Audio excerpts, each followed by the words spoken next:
بسم اللہ الرحمن الرحیم۔ حضرت عباس علمدار کی قبر مبارک سے پانی کیوں نکلتا رہتا ہے؟ کیا آپ جانتے ہیں کہ حضرت عباس علیہ السلام کی قبر پر پانی کہاں سے آتا ہے؟ کیوں پانی ہر وقت ان کی قبر کے ارد گرد چکر لگاتا رہتا ہے؟ کیا تاریخ میں ایسے پانی کی کوئی روایت موجود ہے؟ آخر کیوں اس پانی میں بدبو پیدا نہیں ہوتی؟ کیوں یہ پانی کم یا زیادہ نہیں ہوتا؟ برطانوی تحقیق دان نے حضرت عباس کے روضے پر موجود پانی پر کیا ہے تحقیق کی اور اس کے نتائج کیا تھے؟ ان سب سوالوں کے جواب کے لیے ہماری ویڈیو کو آخر تک ضرور دیکھیں اور سنیں۔ بات شروع کرتے ہیں۔ عراق کا پانی، جہاں پر نمکین اور کھارے پانی کے علاوہ پانی ملنا تقریباً ناممکن ہے، اس حال میں حضرت عباس علمدار کے روضے پر میٹھے پانی کا ہونا سائنس دونوں کے لیے انتہائی پریشان کی بات ہے۔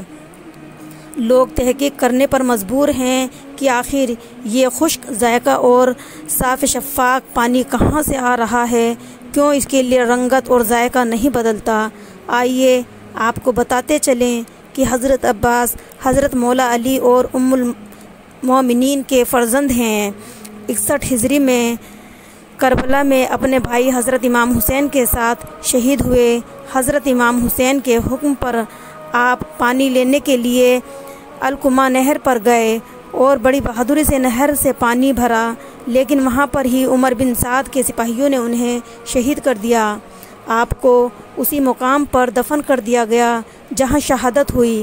پھر وہاں ہی حرم حضرت عباس تعمیر کیا گیا، جہاں کہا جاتا ہے کہ وہی پانی جو آپ نہر سے لینے گئے تھے لیکن لے کر خیموں تک نہ پہنچ سکے، آپ سبھی اسی نسبت سے پانی آپ کے روضے میں موجود رہتا ہے۔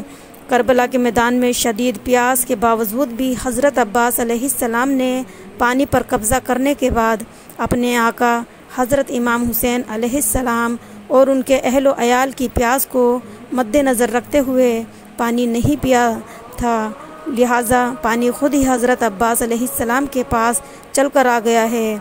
ویڈیو میں آگے بڑھنے سے پہلے آپ کے سرداب کے بارے میں جاننا بہت ضروری ہے۔ حضرت عباس کے روضہ مبارک کا اہم حصہ سرداب ہے، جہاں ان کی حقیقی قبر مبارک موجود ہے۔ یہ سرداب 7ویں صدی ہجری میں تعمیر کیا گیا تھا۔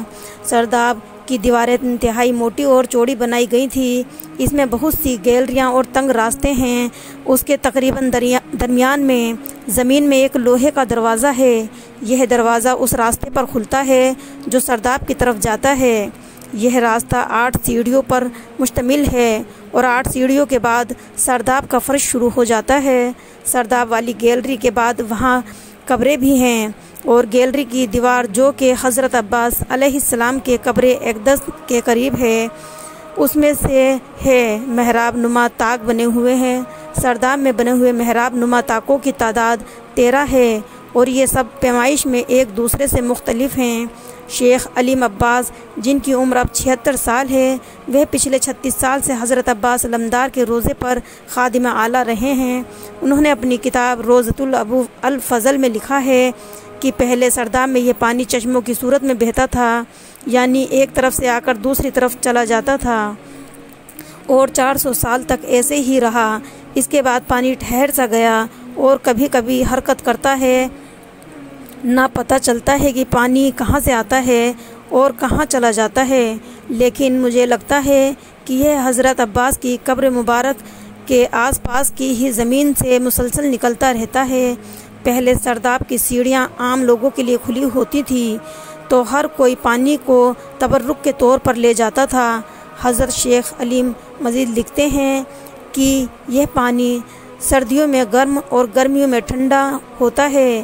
ایک دفعہ حرم کی دیواروں میں درار کا بہانہ بن کر ایک ٹیم انگلستان سے آئی، جس کے نگرانی برطانوی تحقیق دان سر جیمز تھے۔ وہ ٹیم آئی تو دیوار میں موجود دراروں کو جانچنے لگی، لیکن ان کا مقصد قبر کے ارد گرد موجود پانی پر تحقیق کرنا تھا۔ جیمز ووڈ اپنی کتاب ڈی ٹروتھ میں لکھتا ہے کہ جیسے ہی ہم نے قبر کے ارد گرد چند فٹ تک پانی کی کھدائی کی تو ہم فوراً حیران رہ گئے کہ سارا پانی ہمارے کھودے ہوئے سوراخوں میں چلا گیا۔ ہم حیران تھے کہ پانی جاتا ہوا تو نظر آ رہا ہے، لیکن کہاں سے آ رہا ہے اور ہم نہ جان سکے۔ لیکن ایک بات تو طے ہے کہ وہ پانی کوئی عام نہیں ہے اور نہ وہاں کوئی چشمہ ہے، وہ پانی کرشمہ مارتی ہے۔ ناظرین گرامی، اب پچھلے 50 سال سے پانی اپنی ایک سطح برقرار رکھے ہوئے ہے جو نہ کم ہوتی ہے اور نہ زیادہ۔ شیخ علیم عباس لکھتے ہیں کہ دنیا کے کسی بھی کونے میں پانی 1 مہینے سے زیادہ اگر پڑا رہے تو بدبودار ہو جائے، لیکن اس سرداب کے بند ہونے کے باوجود پانی بدبودار نہیں ہوتا بلکہ خوشبودار ہے۔ اس پانی کی سب سے بڑی خوبصورت یہ ہے کہ پانی کی سطح قبر کی دیواروں سے اونچی ہونے کے باوجود بھی پانی قبر مبارک میں داخل نہیں ہوتا۔ اللہ اکبر، کیسا معجزہ دکھ رہا ہے۔ اللہ تعالی ہم سب کو، اور کس قدر خوبصورت بات ہے کہ پانی کا قبر میں داخل نہیں ہونا۔ 400 سال سے پانی کھڑا ہے لیکن نہ بدبو ہے اور نہ ہی کسی قسم کا کوئی خارا پن، نہ پانی گندا ہوتا ہے اور نہ ہی اس میں کسی قسم کی کوئی فنگس پیدا ہوتی ہے۔ یہ سب سننے کے بعد اب بھی کوئی ہے جو اہل بیت کی عظمت کو نہ مانے۔